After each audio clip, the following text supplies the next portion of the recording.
Hello friends, welcome to my YouTube channel again. My name is Augusta Gold.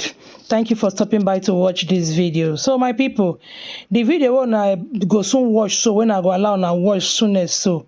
Now video of a woman what they call Precious Chukundu. Precious now woman when be say she marry FFK, former two-time minister of Nigeria.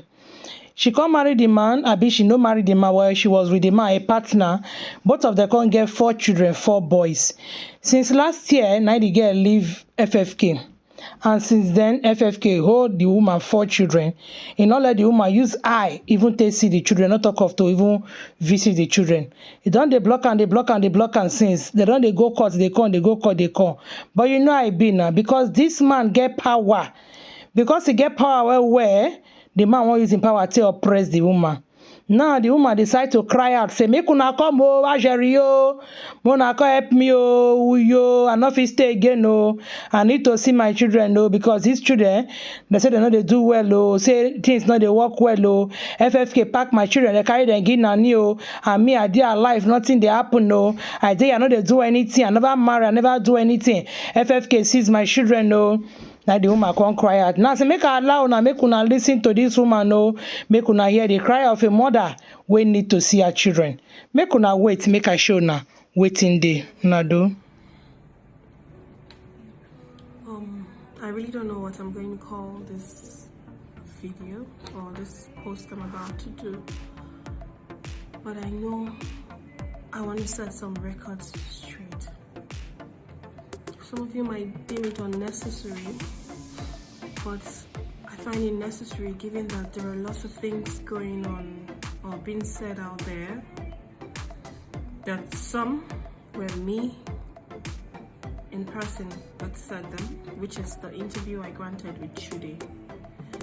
Yes, I spoke about my experience with domestic violence. That was me, 100%. I did experience those things, I lived in them, and I'm okay speaking about it. Now the second part is the story about my 6 years encounter. Now that's also me, but those are documents that were filed in court. Now I understand that once the document is being filed in court, it becomes public document. So I don't have control over those documents. It could as well be picked up and used to any point, or either from my end or from his end. So I don't have control of what people take and what people use. Now the story is completely my story. You might choose to believe, you might choose to disbelieve. That's okay. The truth is, it's before the court, and they will determine if I lied or he lied or whoever lies. But that in particular is not the problem. The substance in this issue is not about who had what and who didn't have what in the relationship. It wasn't intended to put anyone in the bad light, and neither is it intended to talk about another person's incapabilities. Yes, he's called me bad names, he's done a lot in the past and said several horrendous things about me, which I did not respond to. My not responding to them was not because I was guilty or committed those offenses, but because I had respect for my kids in the first place, and I did not want them reading things up and down. Now you might say, why are you speaking now? I am speaking now because the same kids will ask me in the future, Mom, my father said this, or my friend said they read this from my father. Why did you not stand up for yourself? Why did you not speak up? Why did you not tell your side of the story? I don't know what I would say to my kids if that happens, but I would like them to know the truth as well, from the same medium that heard the lies. So this is not a vindictive situation, and heaven knows that I would have not said a word, even to the court, if it wasn't that this person is so desperate to have me behind bars. The only moment I figured out that I have to speak up was after I was docked in court for cases that I have no idea how I got involved with it. Criminal charges. And I have to answer for myself. I have my sister docked for a crime she knows nothing about, and we are likely to be charged for 3 years or 4 years more if this person can cook up evidences and make it look real that we did those things we did not do.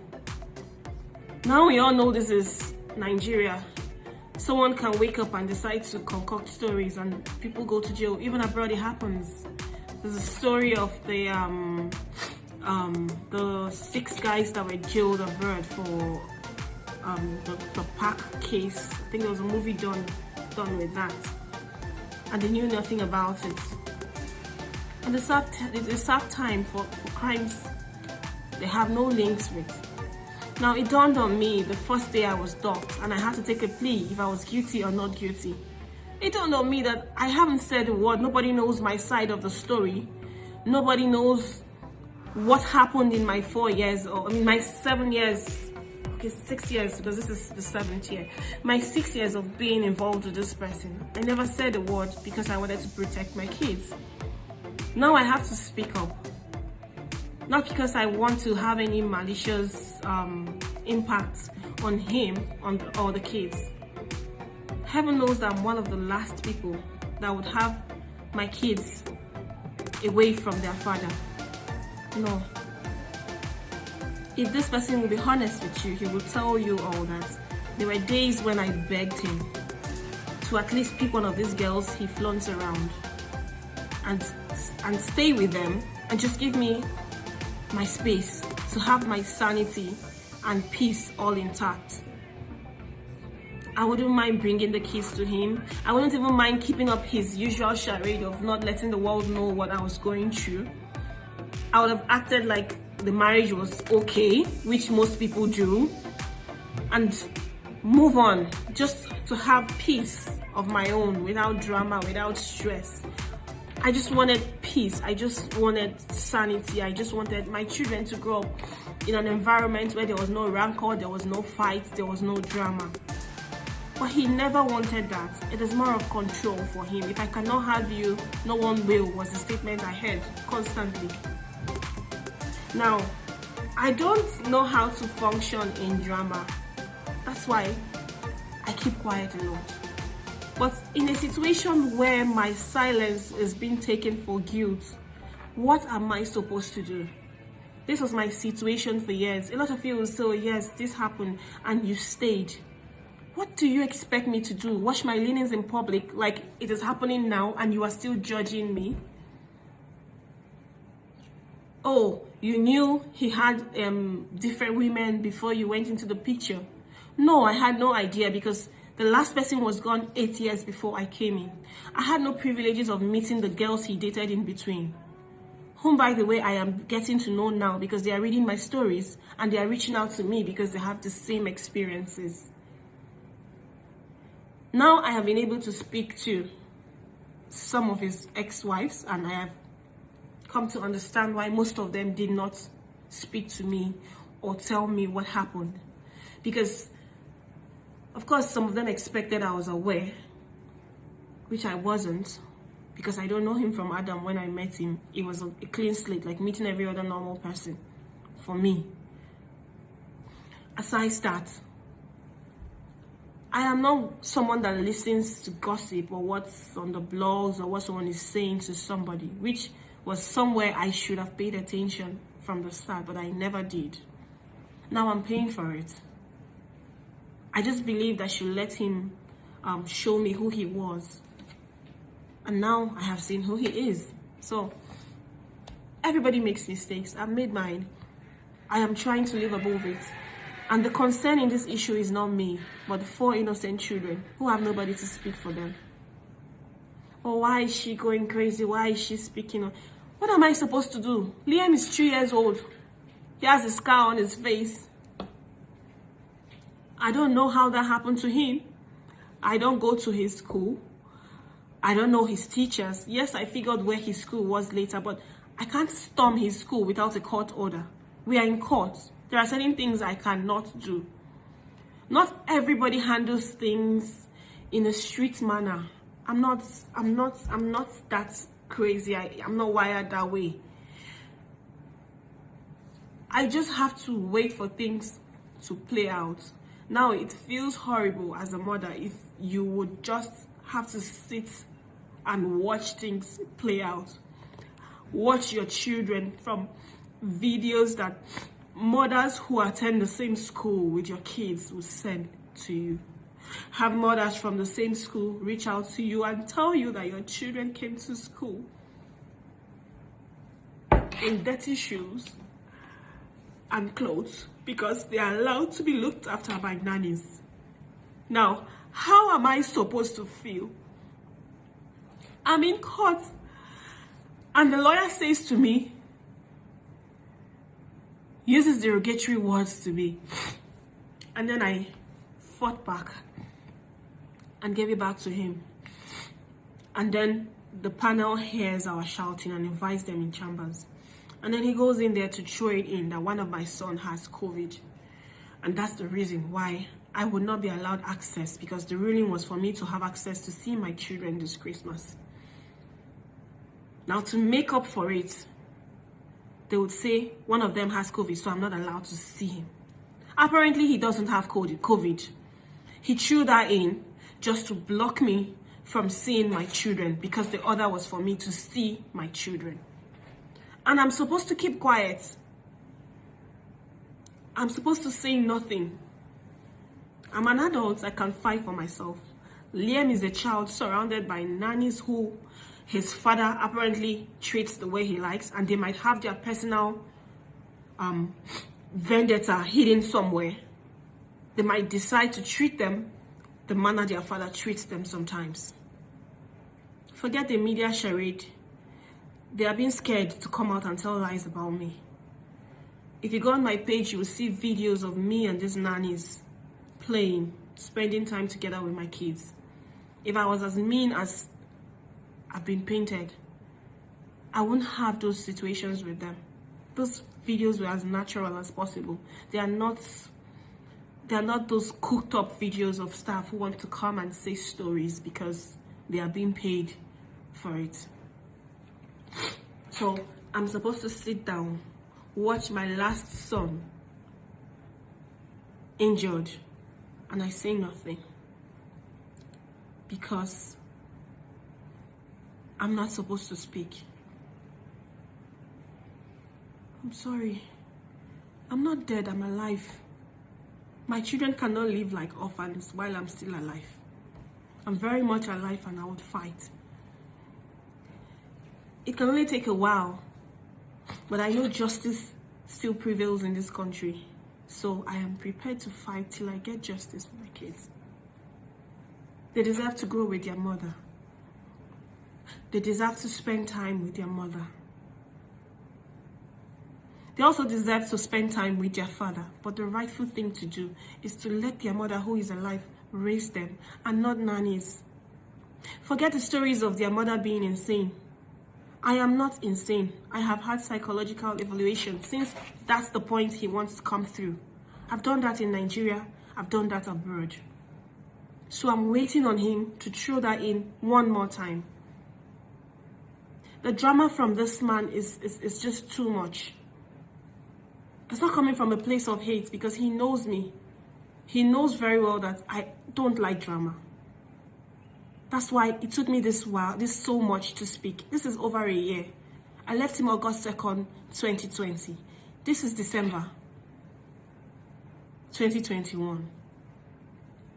So if I was drama born, I would speak from the moment I left his house. I would make so much noise, even while living with him. Everything he did to me that I have on record, I would have transmitted them. But I gave him a window to come, apologize, and maybe just make a means for these children to have a normal life with both parents. But ego won't let him. I'm not going to let my children become damaged because of ego. I can't do that. I have begged him on several occasions, let your lawyers sit with my lawyers, because I won't sit with you. Between he and I, he likes to exert power. He likes to show that he is who he is, and I should not say a word. So I don't want to go through that with him. I've had enough trauma. The lawyers can sit and agree on terms. I even told him we don't have to do this, drag in court. You both sit with lawyers, both lawyers sit and agree on how the children would spend time with both parents. I don't have an issue with that. But to show you that this war is not about just having the children. It's about subduing me and bringing me back to the cage where he thinks I belong. He's dragging it to the ends of the earth, which is not necessary. By instituting criminal cases against me, imagine the criminal case that I want to assassinate his friend, Grace Brent. Both of them went to the police to write statements against me. So what am I supposed to do? I'm defending myself on all fronts. What am I supposed to do? Remain silent? I'm not stupid. I'm not. Now, there are situations around the whole relationship. I had to file those things before the court and tell them to please look at these situations and tell me if in the same situation, these situations should be like this. So what's the crime in it? What have I done wrong wanting to keep my children and raise them like my mother did, like his mother did? With every drama that went on with his parents, his mother raised her kids. Nobody denied her that. He's got several siblings whom he won't acknowledge from other ladies for his dad. Everybody raised their kids. He's got other wives. They all raised their kids. Why am I own the very ones he must hold on to and prove to me that I am nobody? I kept mute because I understand that most people would see this as a family issue and they don't want to get involved with it.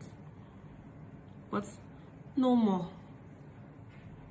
My apologies on this statement goes to the Nigerian women. Seems like I underplayed your strength. Every single mother who understands what it is to spend the night without your child, whether a child you have alive or a child you had that passed on, will understand the pain of having to live every day and every night without your child. So I'm appealing to every mother to please join me in this fight.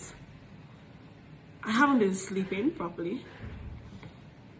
I've been fighting alone, not because I feel I can do it by myself, but because I don't have that sense of entitlement where I believe, oh, Nigerians must do it for me because they have to do it for me. No, I don't feel entitled to anything. I just feel that if people feel the need to join in the fight, they are welcome to join in the fight. But maybe that's a miscalculation because some people would like to join a fight because they were invited to join the fight, not because they should just pick any fight to see on the road and join.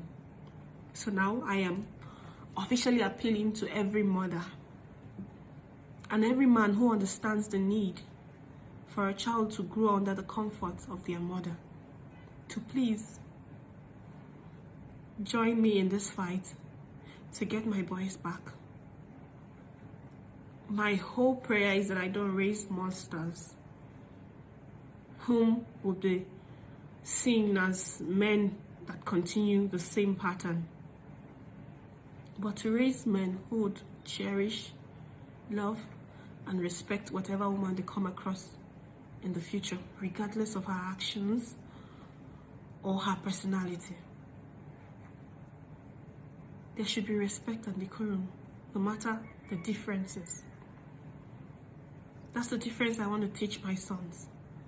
Not for them to grow up learning that you can do anything to a woman because you have the power to do that. So please, it's an appeal and a honest call to anyone who has a conscience, and to anyone who understands the need for children to grow under the wings of their mother. Thank you.